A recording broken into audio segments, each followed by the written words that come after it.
เป็นจังใดน้อยอีพ่อสบายดีบ่กินข้าวแลงละบ่ฝนตกบ่นอบ้านเฮาเป็นคำถามคาใจที่อยากเว้านำกับพ่อทุกเศร้าอยากเว้านำอยากกอดย่ำเงาแต่มื้อนี้ลูกเว้าบ่ได้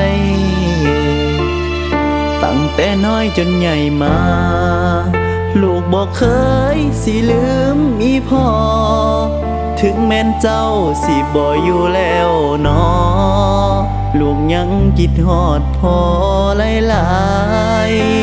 ๆพ่ออยู่เทิงสวรรค์สิสบายดีบ่พ่อสิเป็นจังใดอยากดูแล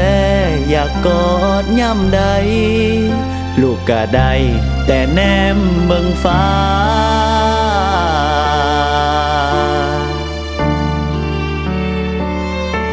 คิดฮอดพ่อเด้อคิดฮอดพ่อเด้อพ่อ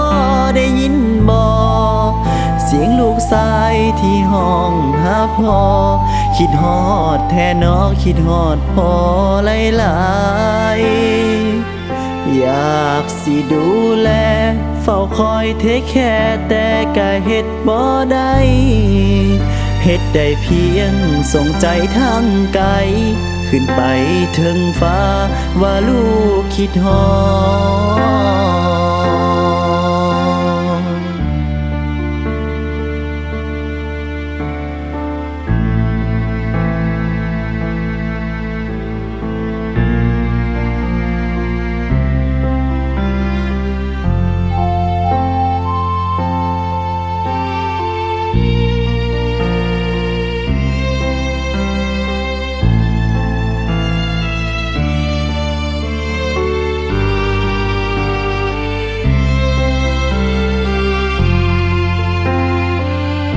ตั้งแต่น้อยจนใหญ่มาลูกบอกเคยสิลืมอีพ่อถึงแม้นเจ้าสิบ่อยู่แล้วน้อลูกยังคิดฮอดพ่อหลายๆพ่ออยู่เทิงสวรรค์สิสบายดีบ่พ่อสิเป็นจังใดอยากดูแล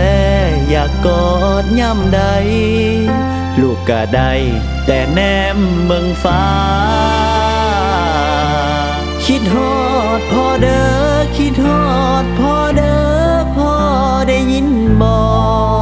เสียงลูกชายที่ห้องหาพ่อคิดฮอดแท้น้อคิดฮอดพ่อหลายๆอยากสิดูแลเฝ้าคอยเทคแค่แต่ก็เฮ็ดบ่ได้